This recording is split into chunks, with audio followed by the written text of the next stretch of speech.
All right, good morning, everyone, and welcome to our second session of Olive. Today, I'm going to take you very quickly through what we discussed and learned last week in our week one, and then this week is about the application, the UCAS application or the undergraduate application for university courses, as well as I give you some information about different opportunities that you have preparing your application, writing your personal statement. Also, if you need to improve your English or if you need to pass an English test in order to apply for university, I give you some information about how to prepare yourself and different organizations and different opportunities that you have for support. At the end of today's session also, I'll give you a list of different organizations up and down the country, uh, and they are specifically there to support people with refugee or asylum seeking background with their education, training, and employment support and needs. Okay. I go back to the slides from last week. So in week one, we started with the fact that as an asylum seeker or refugee, you are allowed and you can apply to study in universities here in the UK. So there is no restriction in terms of the application. I also explained that every year, thousands of people with refugee visa or with asylum seeking status, they apply, and many of them, as you probably remember from last week, in 2023, over 7,000 students, refugees, or asylum seekers, they got accepted to university courses and programs. So the first point is yes, you can apply for universities and you have chances of being accepted, but for that, you need to prove that you meet the entry criteria and the entry requirements. Also, I showed you that I'm trying just hoover through the slides from last week. You have access to these slides, and then you have the video from last week as well. If you need to go back to the video, please go back and watch the video from last week's session. Also, I showed you that from those students, the asylum seeker and refugee students who apply and successfully enter university, most of them, they use a combination of degrees. So most of them, the top um, row here is for refugees. The second one is for asylum seekers. As you can see, most of them, they use a combination of degrees from their country, as well as topping that up with some degrees and qualifications from the UK, including BTECs, A-levels, or access courses. So this could be the situation for you as well. You have some qualifications, degrees, high school degrees, college degrees, university degrees from your country, but then you need to find out what other qualifications you need to add to what you already have in order to be qualified to enter a university course. The other point was about your financial status.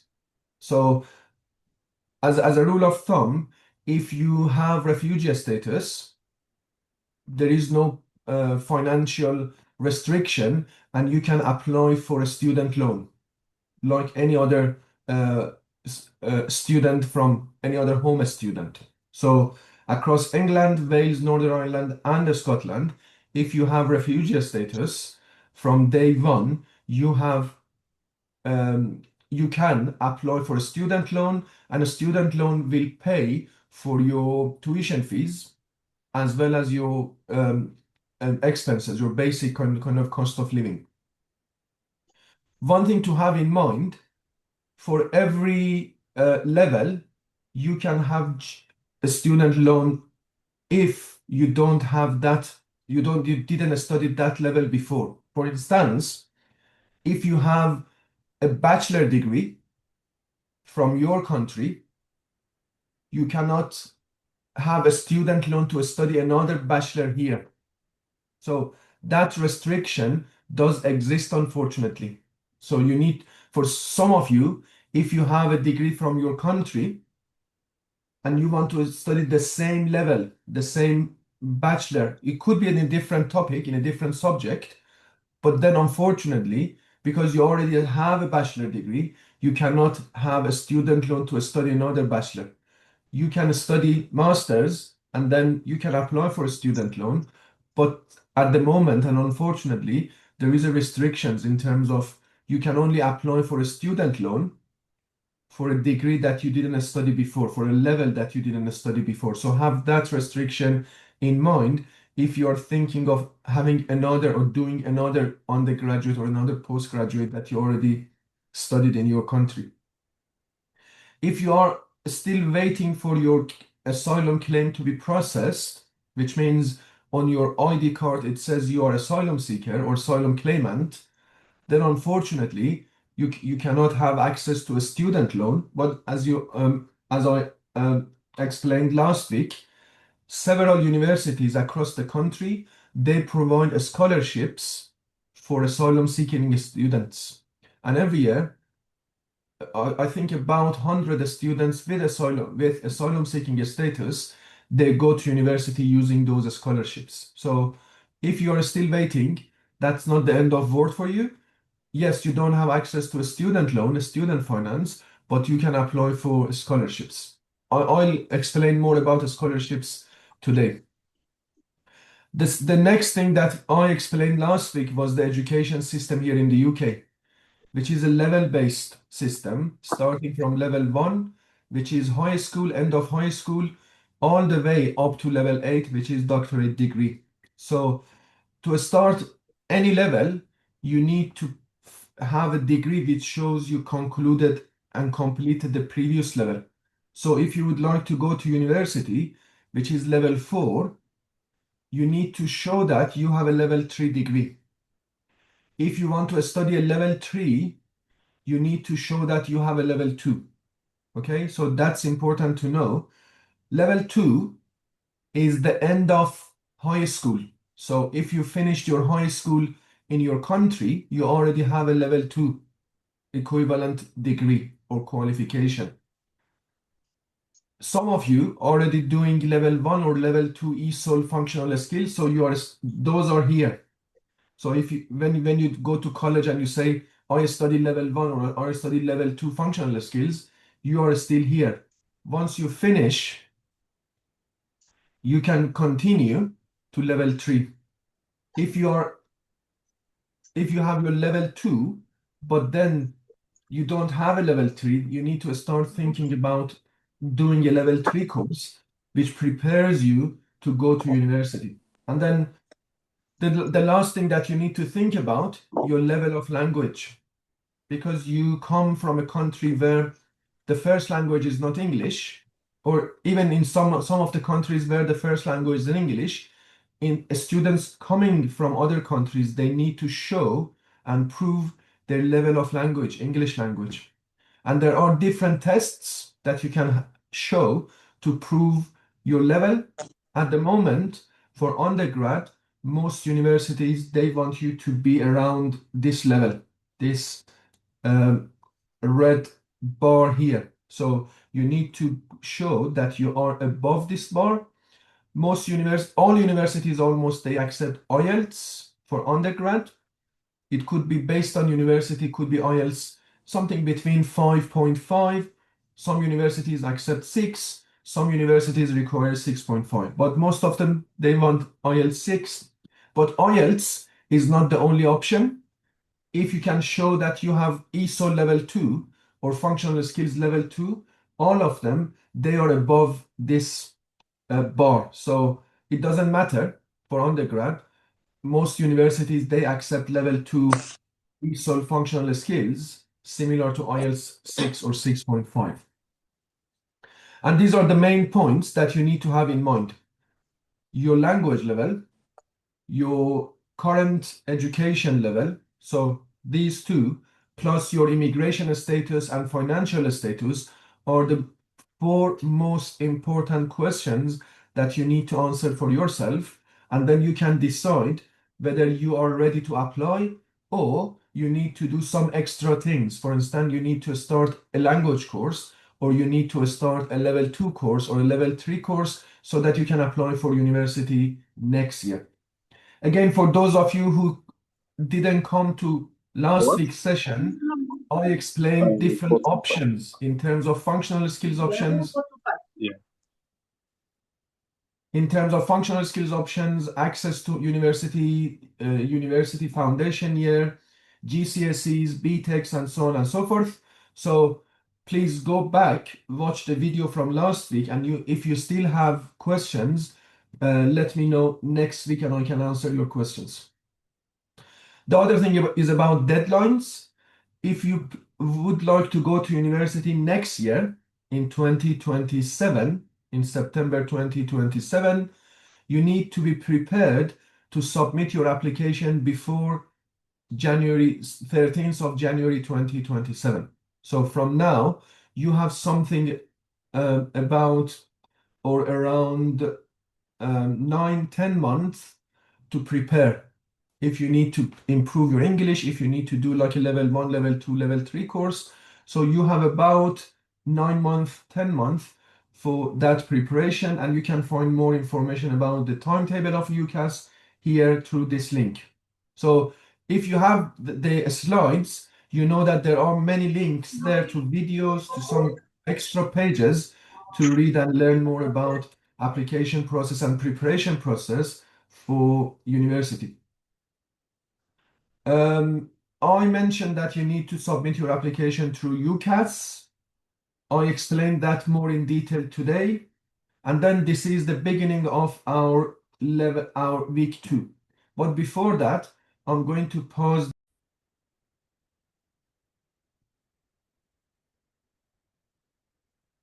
So I start with how to prepare yourself to sit and pass the language test that you need to sit and pass. So as I mentioned, you need to prove that your level of language is good and high enough to start a university course. All universities here in the UK, they accept IELTS, depending on university 5.5, 6, or 6.5. But IELTS is not the only language test or language certificate that they accept. Most cases, most of the universities, they accept equivalent tests or equivalent degrees or equivalent proof of language level. So it could be ESOL functional skills, it could be any other test, Cambridge, CELT, or different tests of English language that we have here in this country. From my experience of working with probably hundreds of students in your situation, most of the time, functional skills and ESOL level 2 are more convenient and less time taking compared to IELTS. So if you are in a college course, I would suggest, or if you are not, I would suggest you start an ESOL or functional skills in English as soon as you can. Because then, depending on your level, some of you may need to start from entry, but some of you may be good enough to start from level 1 and level 2. And once you finish your level 2, you can use that level 2 certificate in ESOL or functional skills to apply for university. So as I have on the screen, these are the 6 main ways of preparing and improving your language. ESOL courses, functional skills courses, doing some pre-sessional English courses in some universities. I'll explain each of them more. IELTS preparation courses, online language learning, going to community teaching or community language programs, and private school.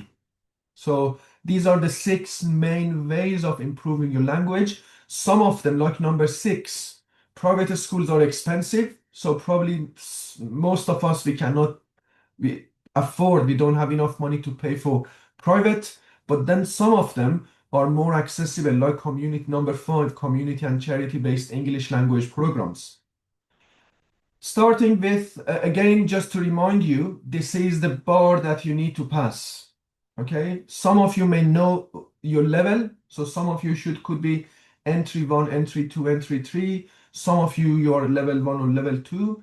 You can go to any language center, they can test you and they can tell you what is your level of language and what is the level that you can start studying. If you go to a college, they have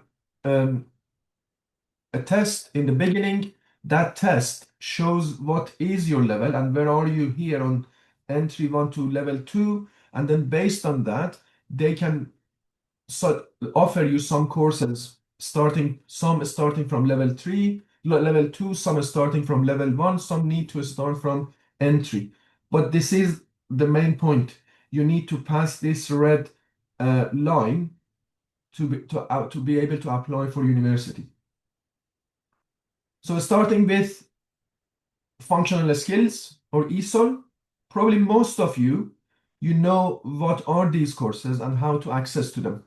So these are the courses offered by college and adult education centers. So in a city or town that you live, if you go to your nearest college, they probably have some ESOL or functional skills courses or life skills courses for people like you. So you can go to the nearest college. You can say, I want to study ESOL functional skills. I want to learn English. I want to improve my English. And then they can offer you the opportunities that they have. It could be from, like I said, beginner, entry level, up to level 1 and level 2. Most of the time, almost always, these courses are free of charge if you're a refugee, specifically for those on benefit, unemployed. And if you're asylum seeker, you know that you need to wait 6 months before being able to start a free college ESOL course. When you have these slides, you have a link here. And if you click on that link, it will take you to a page. I'm going just to very quickly show you. So the link takes you to this page, and then you can find ESOL courses in different areas of the country. As you can see, there is a list of all ESOL courses in different cities, different towns across the country, and you can filter that based on the level. So if you're looking for level 1, level 2, level 3, just tick these boxes, and then you can filter them based on your postcode. So for instance, if you're living in a postcode which is M15 to ET, let's see if this postcode does exist in Manchester. So no, the postcode doesn't exist. Let's see if we can find it based on M15. We put Bristol.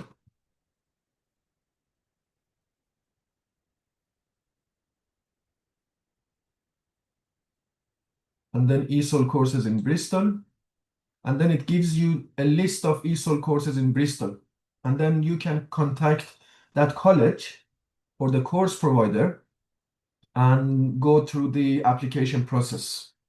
So very good website if you are looking for ESOL courses, entry level, level 1, level 2 to enroll in and improve your English. So again, go to this link.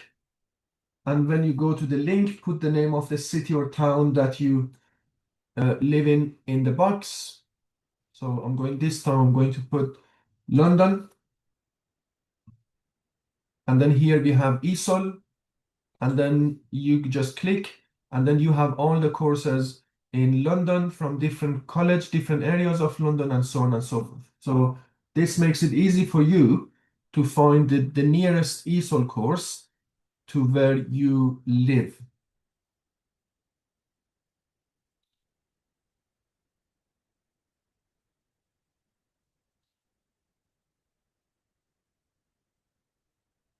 Okay, so the second one is some universities, not all, but some universities, they offer pre-sessional English courses. Unfortunately, again, most of the time these are expensive, so you need to pay for it. And probably this is not a good option for many of you, but if you are interested in pre-sessional, just you can click on these links and you can find more information about it. The next one is about IELTS preparation courses. So if you think about the IELTS as your option, because the first option was ESOL functional skills, but then if you would like to do IELTS, there are IELTS preparation courses specifically provided for people with refugee or asylum seeking background. There is an organization called Breaking Barriers. And when I send you the slides, you have access to their web page from here. You can just Google them.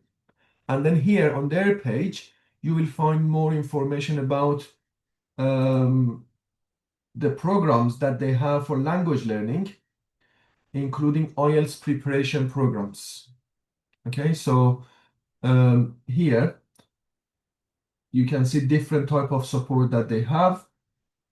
And as part of that, they have language tuition. When you go to this page, you click on Get Support. You put some information, and then they let you know the opportunities that they have to support you in improving your language. So there is an online application form. You fill the application, you put your information in, and then they can they provide you with a list of opportunities that they have that suitable to your level of language. The next one, online learning. So if you don't have a college nearby the area that you live, but you have access to a mobile phone and you have access to internet, there are many websites that you can use for online learning. I'm sure that many of you are already familiar with some of these apps and websites and programs. Duolingo is a very famous one, so you can download the app on your mobile phone and you can go through the courses and modules and then learning English. And when you improve and when you reach to the end of each level, you can pass the Duolingo exam as well. So some universities, they appreciate those Duolingo tests and then to see and to evaluate your level of language. So online learning is always a good option. Even if you go to college, it's always good to add some extra hours of online learning so that you can improve quicker and faster. The next one, which is I suggest is the most important thing to have in mind, are several charities and community centers across the country in every city and town that they provide language courses to refugees and people seeking asylum. So depending on the city or town that you live, I'm sure that many of you probably know some community centers or some charities providing these kind of trainings. And these are always the best or one of the best options because first of all, you don't need to wait in a waiting list like a college to start your course. They give you access to the course as soon as it's provided or as soon as it's available. And then they can provide you with other type of support like volunteering, supporting with your application process, and supporting with other needs that you may have along the application process. When I send you slides, you have access to these links here, and then through each of those links, you will see a list of community and charity-based programs. So here I have a list for Manchester, for Birmingham, for London, for northeast of England, and for west of Scotland as well, for west of England as well. So for instance, because I know some of you are based in Bristol, I click on west of England, and then it takes you to this page.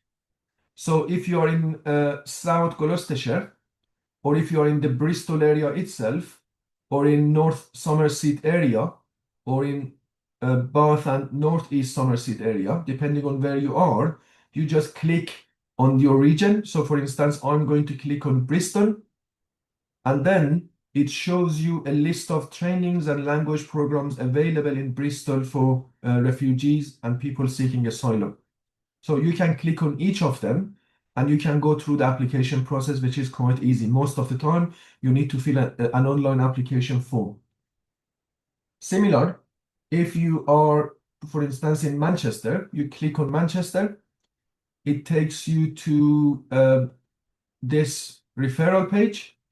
So here it says join a class. Depending on where in Manchester you are, you click on each of these cities across Greater Manchester.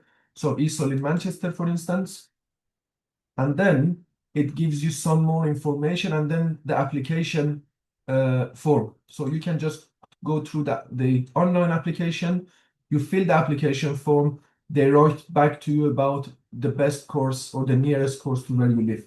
And similarly, for other cities and towns, if you live in a city and town which is not in this list, the easiest way is just to Google community course or charity-based English programs for refugees in that town. For instance, we have people from Chesterfield or Darlington.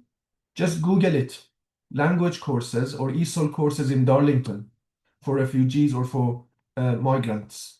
And then quite often you will see a good opportunity around the area that you live. But these are important. Most people who make a good improvement are those who go through a combination of college and community courses. The reason is when you apply for a college, they give you 1 or 2 days of teaching, which is not enough, to be honest, for the preparation that you need to go and apply for university. So most of the time, you need to mix 2 days of college with 2 days of community charity programs so that you have 4 days of teaching. And when you have 4 days, it takes you less time and you can prepare yourself to the level of level 2 in much quicker time. Again, there are several apps that you can use. I already mentioned Duolingo, but there are 2 other very interesting ones, Tandem and HelloTalk, which are very good in terms of your conversation skills. So if you would like to improve your conversation and speaking, but you don't have anyone to speak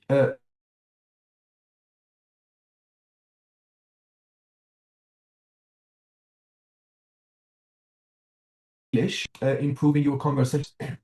As I said and highlighted here in yellow, it's important to consistently learning English. If you just use English, if you read, write, speak English just 1 day or 2 days, unfortunately, it's going to take years to prepare yourself to the level of university. So you need to ensure that every single day you do some kind of practice in English. It could be just reading something in English, a newspaper in English, listening to English on TV, because many of us, when we are home, we are speaking our first language, not English, and we watch TVs in our first language, not English, and we listen to music in our first language, not English. So if you don't interact with English language, it's going to take much longer time to improve your language for university or for work purpose. So the successful person is the person who practices every day. And that practice is not just going to university or going to college. It could be just having a newspaper or having a newspaper on your mobile phone and reading 2, 3, 5 pages of English every day, or listening to an English program half an hour every day. Just smaller steps, but consistently every day. Again, another very good opportunity to improve your English is having like volunteer job. So going to a local community center, working as a volunteer, which gives you opportunity to speak with people in English instead of spending all your time with people who you speak in your first language with. So have that in mind. If you are entry 2, entry 3, level 1, and you want to get to level 2 to apply for university, you need to do it every day. You need to practice English every day so that you can do it in 6 months, 7 months, 8 months. But if you don't do it every day, but just do it 2 days a week, just going for 2 hours to college, it can take forever, years to get to that level. I'm going to stop here.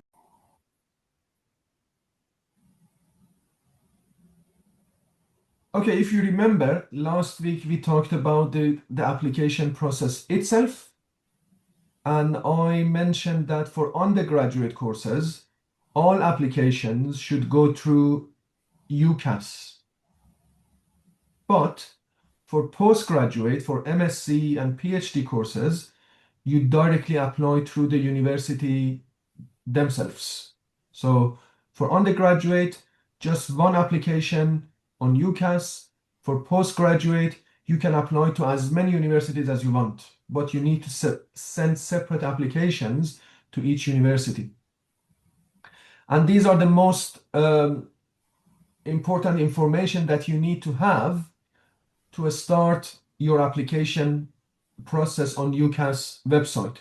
Personal information which you have, your name, your date of birth, immigration status, country of origin, and so on and so forth. You need to have information about your previous education. You don't need to have papers because on UCAS, when you apply, they don't ask for uploading papers. You just need to type in. For instance, I have high school diploma from this high school in Rwanda or in Afghanistan or in Somalia. And it was like 2012, which I got this high school diploma or any other qualification that you have.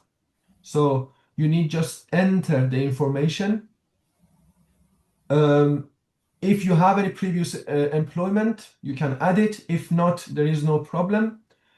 You have up to 5 options and choices to make.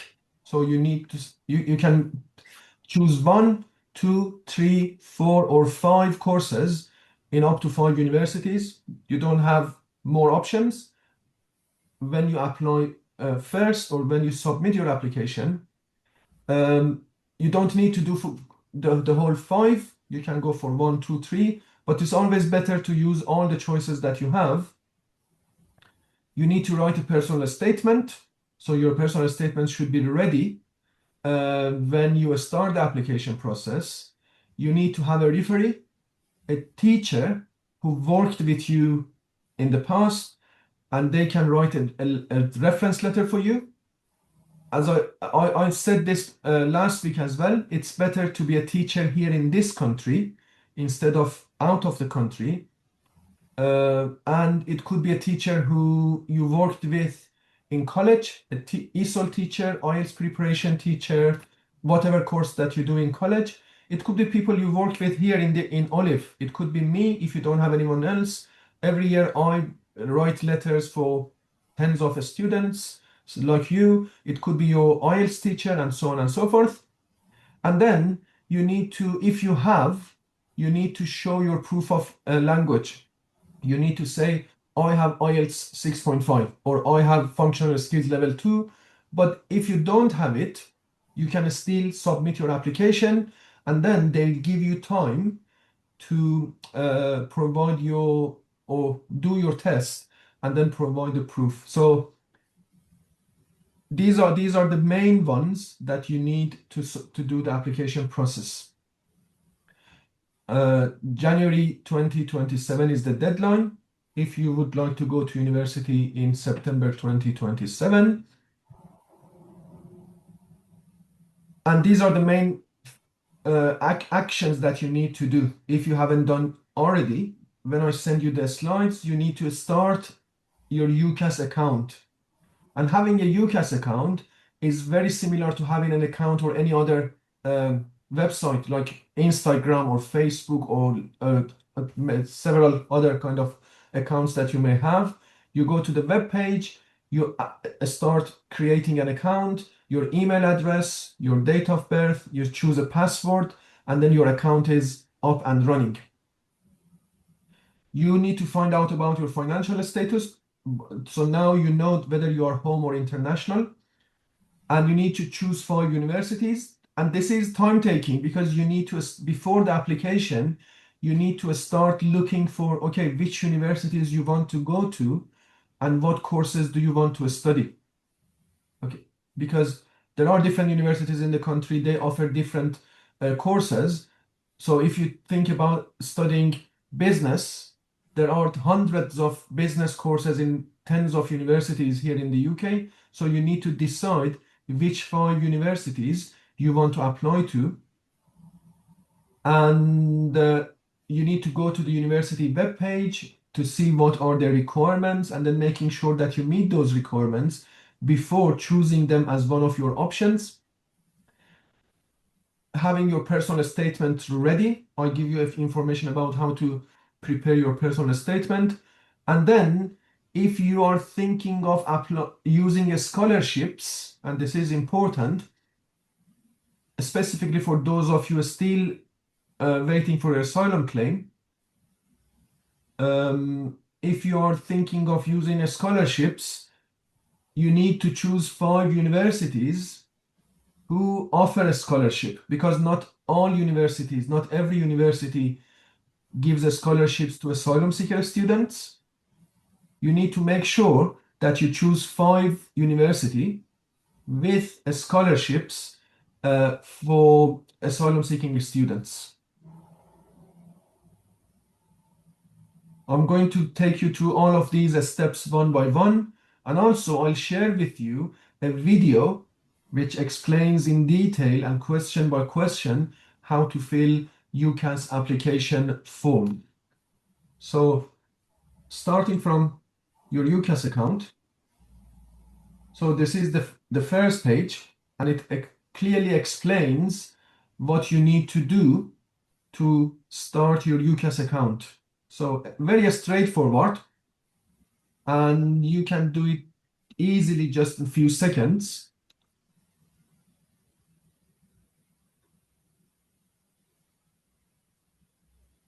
And then once it's done, so if this is your first time, you will start with register.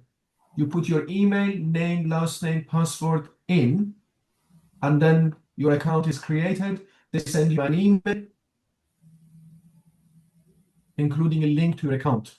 Next time, you start from sign in. You come to this page, you put your email and password in, and then you sign in. I need to go to this UCAS. So next time when you come back, you will start from sign in page. I have one account myself, so you put your username, which is your email and password in, and then you sign in, and then this is what you can see.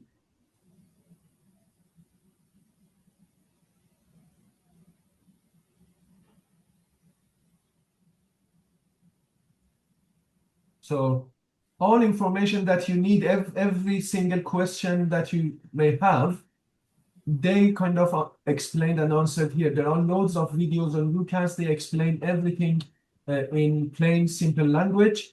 Then you start your application. So depending on which year you would like to apply, you will start your application. So for instance, you want to go to university next year, 2027, because for this year it's slightly late. And then you want to study undergraduate.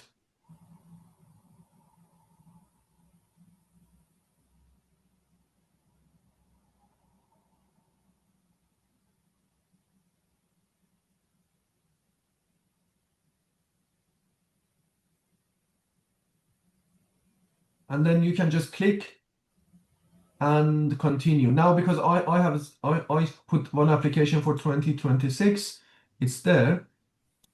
So, and then there are a list of questions about your personal information, your choices, your nationality, your current address, contact details, supporting information, finance and funding, previous education, previous employment, your personal statement, and your referee.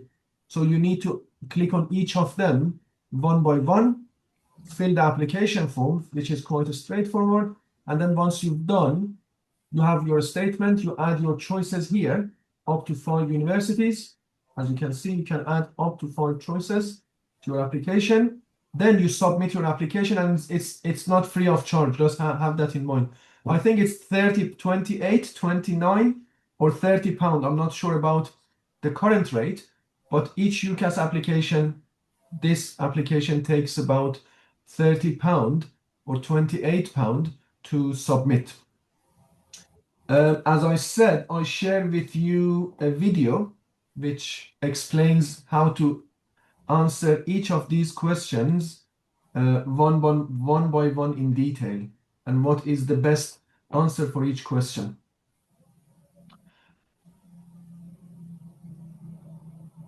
So you have 5 choices. As I said, if you think of applying for a scholarship, make sure that those 5 universities, they offer a scholarship, because we had in the past students having offer from university, but that university didn't have scholarship for asylum seekers or for refugees. So make sure that you don't waste your 5 choices. Go for universities with a scholarship so that you can apply for a scholarship later. And you have, I explained this last year, but then I showed again on, if you go on this link, there is an organization called STAR, Student Action for Refugees. They have a website, as you can see, and on that website, they have several very kind of useful, important information for refugees preparing to go to university. But then on their webpage, you can find information about list of universities. So these are all universities with a scholarship for asylum seekers or refugee students. So make sure that your choices are from these universities. But then the other thing that you need to look at is, for instance, if you want to apply for King's College London, they have scholarships for postgraduate and masters, but not for undergraduate. So you need to check each university, making sure that they have scholarships for what you would like to study. But if you apply to Kingston, again, Kingston is London as well, they have a scholarship for undergraduate. So if you choose King's College for undergraduate, and if they give you offer to a study, but then they don't have a scholarship, you don't have any other option. So it's better to go for instance, for Kingston, so that once you have your offer, you can apply for their scholarship. So again, go through the table and check which universities offer scholarship for based on your level of study and based on your status. Because again, some of them, they have, like Aston is a university in Birmingham, they have scholarships for asylum seekers. But then if you go for Bangor, which is in Wales, they don't have a scholarship for asylum seekers. They have a scholarship for humanitarian protection and for refugee status. So it's important to check the tables carefully and choosing 5 universities with scholarships suitable for your level, as well as suitable for your immigration status.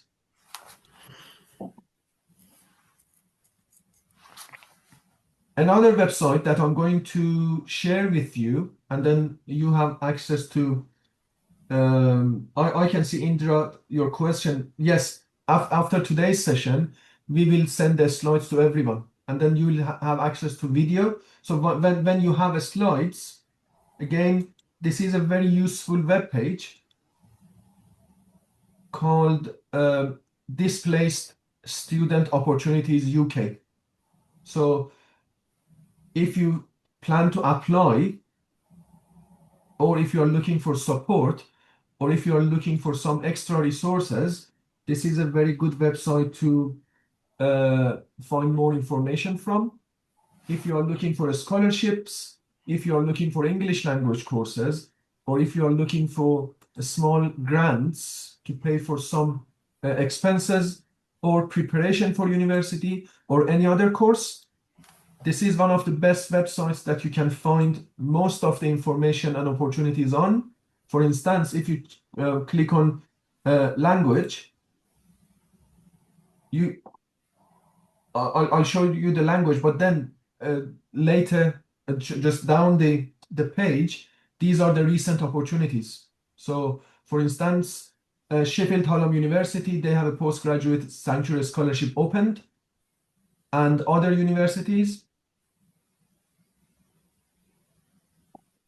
Through these search boxes, you can see, for example, if you are an asylum seeker, or refugee, or humanitarian protection, or any other, based on your immigration status, it filters the opportunities. Based on the level of a study, if you want to study master's or postgrad or undergrad, again, it can filter all the opportunities. I'm going to go for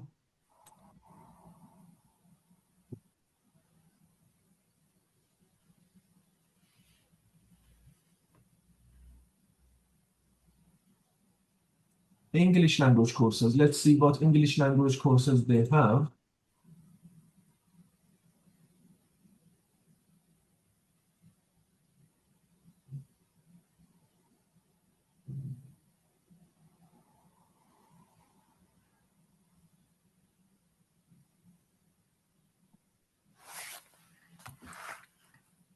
And as you can see, these are all currently available English language programs for refugees and asylum seekers in different universities, different towns, different cities. Some of them are offline, some of them are online. And then you can, I told you about breaking barriers before, but then we have Refugee EAP, we have University of East Anglia, we have Sheffield, Leicester, and we have Sanctuary Scholarship from Sheffield as well. So again, go on the website and find out more about a specific type of support that you need at this stage of your application process.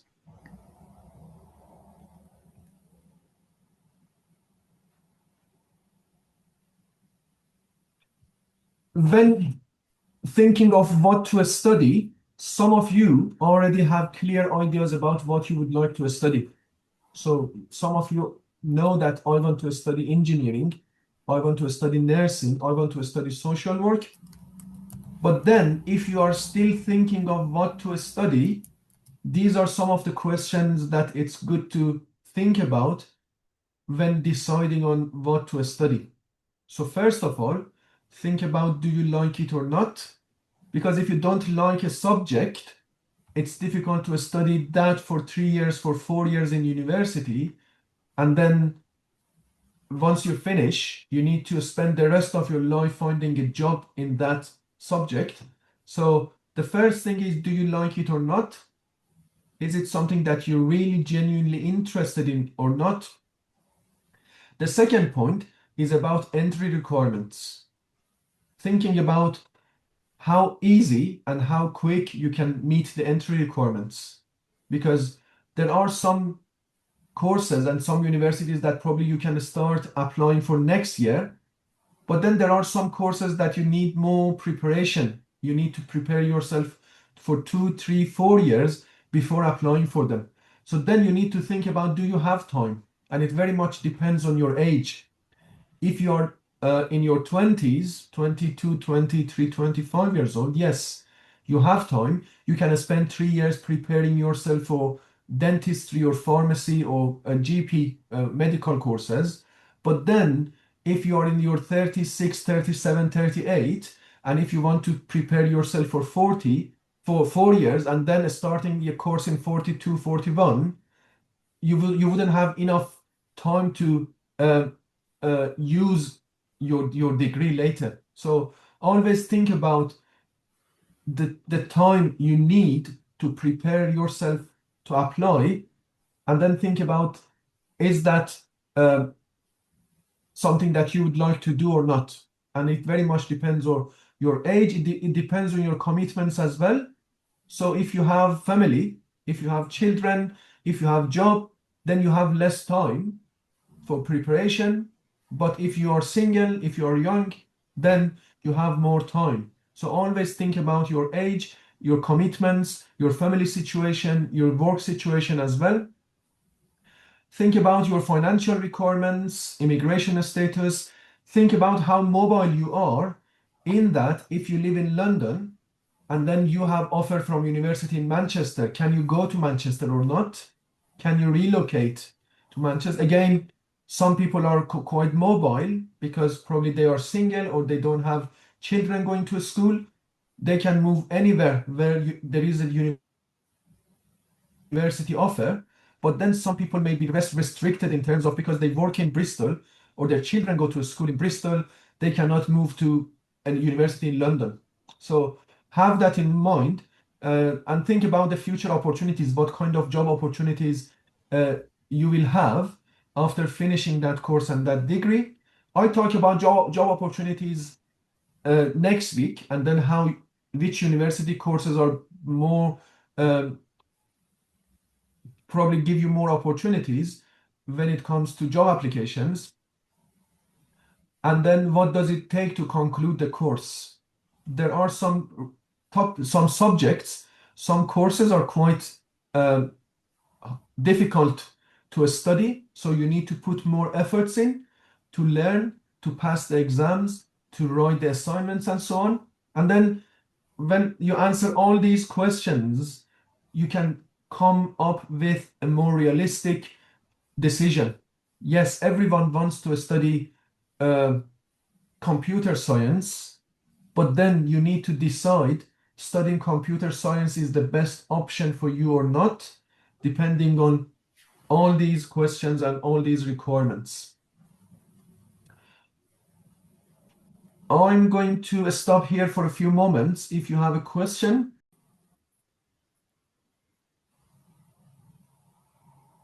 Okay, one of the material that you need when you're applying on UCAS is your personal statement. Since last year, they changed the structure of personal statement. So before that, you had to write one statement and upload it. But now, when you go through UCAS website, there are 3 questions that you need to answer. So let me see if I can find it, if it's still open. So when you go to personal statement, as you can see, there are 3 boxes and 3 questions that you need to answer. And for each of them, you have about 150 to 200 words. So it's not going to be long. It's about 150 to 200 words for each of them. And these are the 3 questions that you need to answer. So you need to have to think about them. You need to write your answer to those questions, and you need to have them ready just to copy and paste when you're doing the application process. So the first question, the first box, is about why do you want to study this course or subject? Here, you need to talk about your personal interest in the course for whatever reason. So if you would like to study nursing, what does interest you in nursing? It could be because of the personal story, personal background, a family history, a family background, or anything else. The second question is about your qualifications. So how your qualifications and studies help you to prepare for this course or subject. Again, you need to explain your previous qualifications. If you have high school diploma, for instance, you can say in your high school you studied psychology, or you studied biology, you studied chemistry, and all of them are kind of the requirements, the fundamentals, the basics that you need to study nursing. If you want to study engineering, you can explain in your high school, you studied mathematics, you studied physics, you studied geography, and so on and so forth. And these are the courses that are required, the kind of the basic knowledge required to study engineering. You may have had online courses, online degrees, volunteer work, and so on and so forth. You can add all of them to question 2. And then what else have you done to prepare outside education? And why are these experiences useful? And it could be anything else that you've done to prepare you for instance, nursing. You can say, in my village, in my town, in my country, I work in a community center helping mothers taking care of their children. So you have some kind of skills which are required for nursing. Or you can say you work in a factory for a few months and you as an intern or as a kind of trainee, and you learn some relevant skills for engineering. So these are the 3 main questions. When I send you the slides, you can click on each of these links and you will have more information about what you can add in your answer to each of these questions. But as I said, you need to prepare them before starting the application process.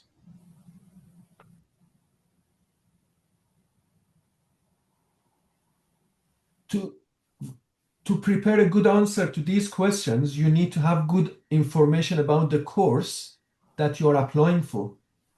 Just thinking back about the examples that I gave you, if you apply for nursing, you need to write about different courses that you studied, compare when you apply for engineering. If you apply engineering and say, oh, I studied biology and psychology, it's not relevant. Or if you apply for nursing and you say, oh, I studied physics and mathematics, it's not that much relevant. So it's important to read about the course that you want to apply for and see what is important for that course. And a very good space to find information is the UCAS search tool. So here, when I send you the slide, or you can just Google it, UCAS course search, it takes you to a page where you can find all the courses in all the universities.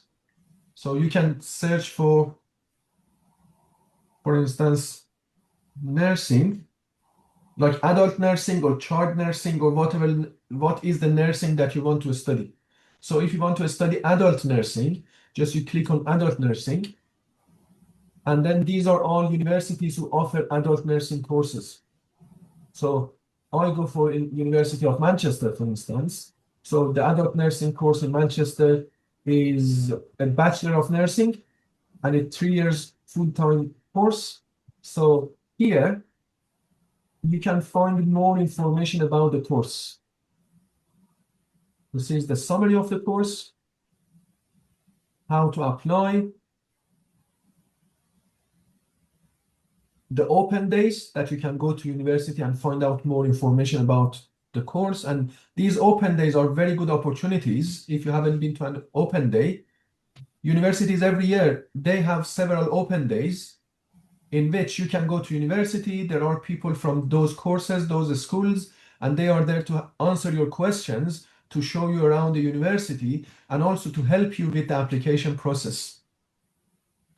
And you will find the entry requirements for nursing, University of Manchester. So as you can see, these are the requirements that they accept. We talked about access. So if you don't have A levels, you can use your access course or other qualifications that they accept. And then some additional entry requirements. And then the English language for University of Manchester to study nursing, they require IELTS 7. And that's the point that I mentioned. From university to university and from course to course, it could be different. We said most universities, they want 6.5, but high rank universities, top universities, and for some degrees, they require even more. So find out more from that university and that course, and then based on that, answer your questions. So if you go to A level, for instance, here, you see, they want people who studied biology, chemistry, psychology, sociology. So you need to make sure that in your answer, you mention that you studied biology, chemistry, psychology, sociology, health. If you say, I studied physics, mathematics, geology, it's not relevant to nursing. But if you apply for engineering, you need to mention those. So always read what is the universities are looking for, and if you have it, just add it to your answer in your personal statement to make your personal statement relevant to the course. That's the most important thing. So again here, when I send you the slide, as I mentioned this already, you have 3 links, more information on how to answer each question, and there you will find all of these information about why you are applying. You need to explain why that particular course, why do you want to study nursing or engineering, your personal interest, if you have any background studying or background work experience, and what makes you suitable for that particular course.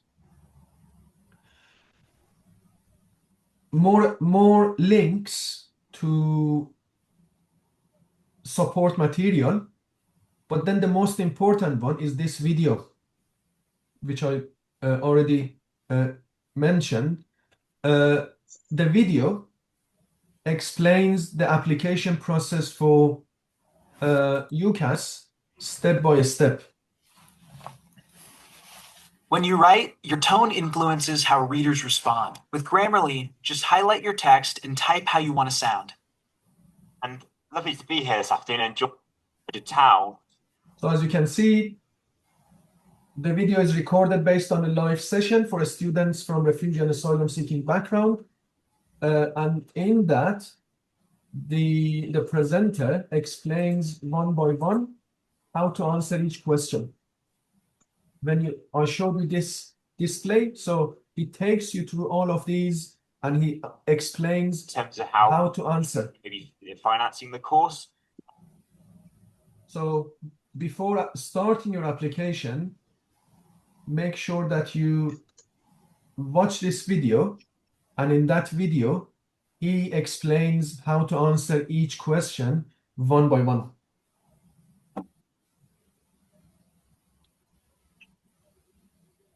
So when you have the slide, just click on this link or click on the image here, applying to UCAS, and it takes you to the video on YouTube. Writing your personal statement. I'm always happy to read your personal statement and give you feedback. So when you have your personal statement ready, and if you would like someone to read and comment, always feel free to send me your personal statement. But before that, make sure that you've read all those notes and considerations, and you write a good statement and then share it with me. And I'm always happy to comment on your statement. Very quickly, I'm going to explain the postgraduate application process. As I said, you can apply to as many postgraduate courses as you want, but then you need to separately apply to universities themselves for each course. So if you want to apply to University of Bristol, Master of Engineering, you need to send a direct application to University of Bristol applying for Master of Engineering. But then Master of Engineering, University of London, you need to send another application to University of London and apply for that. Master courses in the UK are usually 1 year, 2 semesters, and then 1 dissertation. And for language requirement, you don't have the options that you have for undergrad. Most universities only accept IELTS and TOEFL. IELTS is what all universities accept. So they don't accept functional skills or ESOL for postgraduate. They want IELTS, depending on university, between 6 and 7.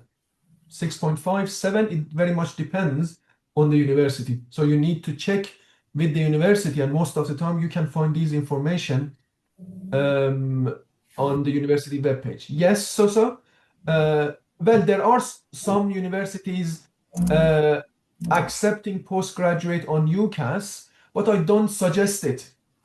It's better to write directly to university. First of all, not all universities, a small percentage, they have application MSc through UCAS, but 100% they have separate application process. Undergrad is 100% on UCAS. So there are some postgraduate application on UCAS.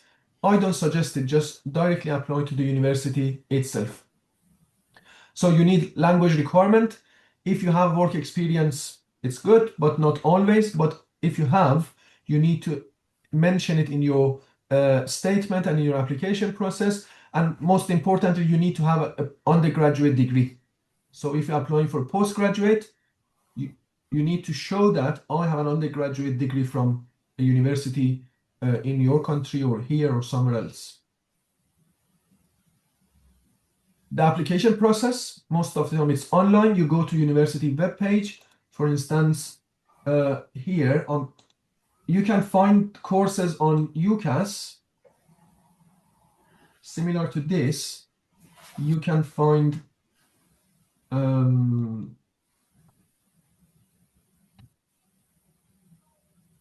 computer engineering,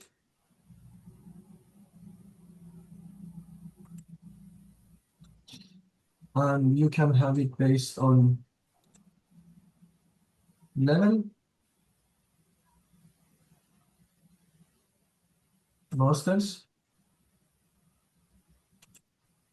So you can find all the courses on UCAS, but then for the application, for instance, if you want to apply software engineering with work placement at University of Glasgow, you can find all information here. You can apply directly on UCAS, but not all the courses have that UCAS application process. You can just go to the web page for the university.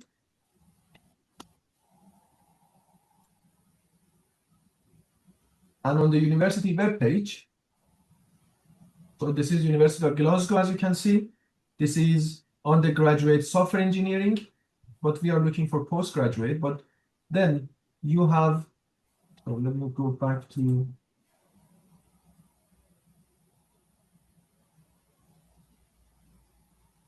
postgraduate.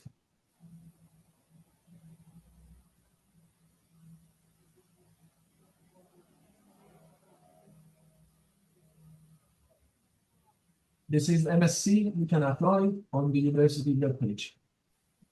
But the application process itself is very similar to application in UCAS. So you need to fill some application forms, your personal information, immigration status, address, so on and so forth. You need to have a reference letter from someone, from a previous teacher. But here, the difference with the undergrad is you need to have your paperwork ready. So you need to have your certificate, undergraduate certificate, your transcripts, and most of the time, your language tests ready.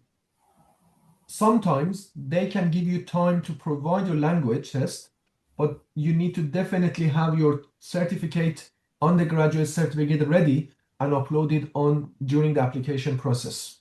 So application is online. You fill the application form. You need to upload your statement. You need to have a reference, and you need to have your undergraduate degree ready to upload. If you have the language test certificate ready, you can upload. If not, universities, they process your application, and if you meet the criteria, but the language, they give you a conditional offer, which means the condition is you provide your certificate of IELTS or IS or TOEFL in 3 months or 2 months, depending on the time that you have prior to a start of the course. You need to write a personal statement for postgraduate application as well. It's different with undergraduate because in that, here you need to show what you would like to study postgraduate and what was your undergraduate. Do you have any work experience and what interests you in studying a postgraduate degree in that course and in that university, in that city or town. So these are the main points that you need to have in your personal statement for postgraduate. It should be around 500 words, 1 page of A4. Yes, so unfortunately, there is a list of countries that they don't need to provide language test, and these are like Canada, Australia, but there are many countries such as, so I know Nigeria, all the people go to a school, the school language is English and university language is English. In Pakistan, the school and university are in English, but even for those studying postgraduate, they need to have the language test. So there is a list of countries, those are exempt, but most of the countries that we come from, unfortunately, are not in that list. I can just quickly search on Google to show you. So countries exempt from language test for university application. Just if you Google it,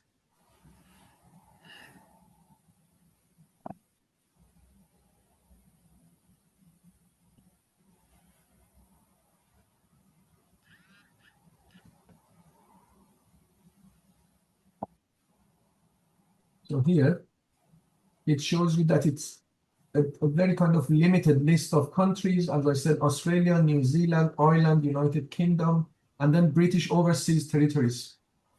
So if you are not from these countries, although you studied in English in your country, then you need to provide a piece of paper, a test which shows your proof of language.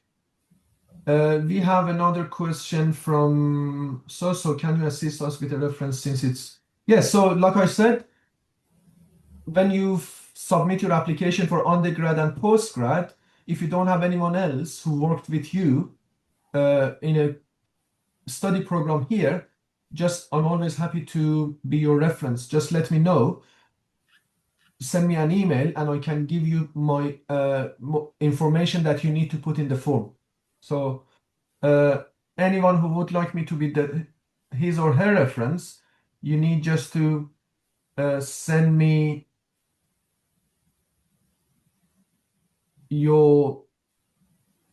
just send me an email and I can share with you the information that you need to add to your statement. I don't go through the information for PhD. I don't think anyone here would like to apply for PhD. But if you are interested, just let me know. I can just give you some more information through an email or meet you personally and give you that information. For scholarships, I already shared with you the list of universities and I indicated how important it is to go through the list one by one, making sure that that particular scholarship is suitable for your immigration status and is suitable for the level that you would like to study. I shared with you more videos about the application process as well. But if you remember from last week, at this stage, scholarship is not the priority. You need to apply for university first. You need to have an offer from that university saying that, yes, we can, or we want you to study in our university. Once you have the offer, then you need to start application process for the scholarship. So at this stage, the only thing that you need to have in mind is making sure that you choose if you want to go for a scholarship, you choose 5 universities with a scholarship. That's all you need to do. The application process for a scholarship starts after you apply for university and after you have an offer from university. So don't be worried about that now, but then watch these videos for more information about the application process for a scholarship when you want to apply. Okay. Do you have a question, Wilfried? No, I said okay. Yeah. So now that you have an offer from university Okay. and you want to apply for a scholarship, the most important thing that you need to provide is a personal statement. Again, but this personal statement is different from personal statement that you wrote for UCAS. Because in UCAS, you apply for university, you need to explain how you are interested and how you are suitable for that course, how you are interested and suitable for studying nursing, or how you are interested and suitable for studying engineering. But when you apply for a scholarship, you don't apply for course, you apply for money. So here you need to explain why do you need money and how that money can help you. So you don't write, oh, I apply for a scholarship because I'm interested in biology. You say, I apply for a scholarship because of my financial status, for my family status, my immigration status. I cannot afford to pay my tuition fees or my accommodation fees or my transport costs. And if I have the scholarship, I can study and I can have my degree, I can find a job, I can support my family, I can support the community. So always have this in mind. UCAS statement is about applying for course for university. You explain why you want to go to university. Scholarship is application for money. You explain why you need money and how that money can help you. So these are two main differences to have in mind. If you have the offer and if you write a good statement showing that you really need money and that money really helps you, then you will be invited to an interview. So for instance, if you apply for a scholarship, University of Bristol, and you see everything is okay, they invite you to an interview, and during that interview, they are going to know more about you and who you are. And based on that, they decide whether to offer you the scholarship or not. But like I said, these are all step by step. First, apply for university, have the offer, apply for a scholarship, and then they process your application. And finally, as I said, I'm going to share with you a list of several organizations across the country. You know by now that preparation and application process is time-taking, and it's not possible and it's not easy without support. So again, most successful students have been those who didn't do it alone, who have become part of a community, who have become part of one organization. And these are the list of not all, but main organizations specifically supporting refugees and asylum-seeking students in their preparation, their application for university, for college, and for jobs and trainings. So go through their web pages, find out more about the kind of service that they have, see which ones you are in need of, and reach out to them and stay with them along the way for a year or two until you feel good independently, because then they can give you opportunities for learning, opportunities for training, financial support, mentorship support, and so on and so forth. So we already talked about breaking barriers and their support with language learning, but they have support for employment and training. RefuAid, they have support RA UK, Refugee Education UK, and then the list is there just for yourself Some of them are specifically in one city, some of them they work across the country. So make sure that you reach out and stay in touch with at least one or two of these organizations, depending on what you need at this stage. And then the final point is about being aware of the latest opportunities, because it's difficult to know everything about all the opportunities available. Every day, every week, every month, there are new opportunities. How you are going to know that something new is available for you? These are the 4 mailing lists that I suggest everyone joins as soon as you can. So when I send you the slides, STAR, Student Action for Refugees, Refugee Education UK, Breaking Barriers, and Refugee Employment Network. They have newsletters. If you become, so for example, if you click on this one, the only thing that you need to do is to put your email address there. So this is your email address, name and surname.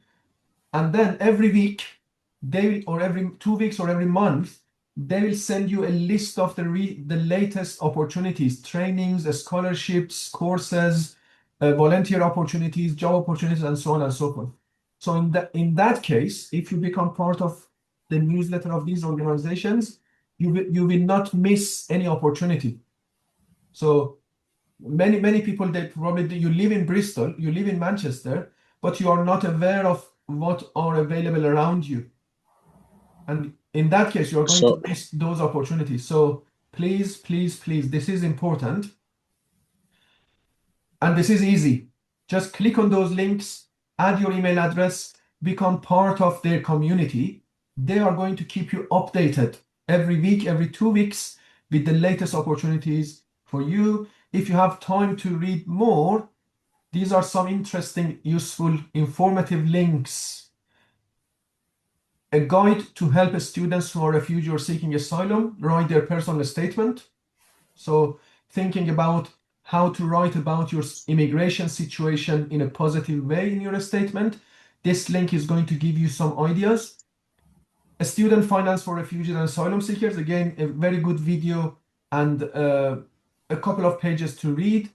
And more information about those who apply for postgraduate studies in the UK with refugee and asylum seeking immigration status. So spend some time, read and find more information so that you can better plan for yourself.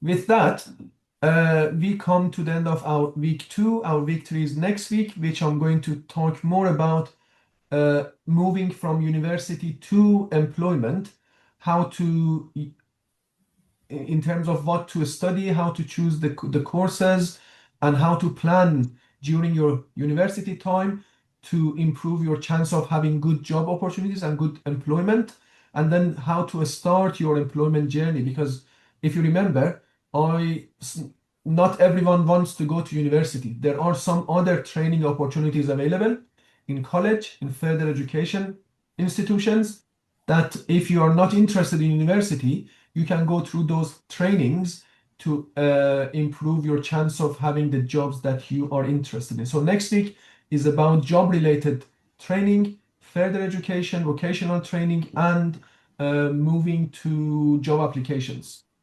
Here, I'm going to stop the recording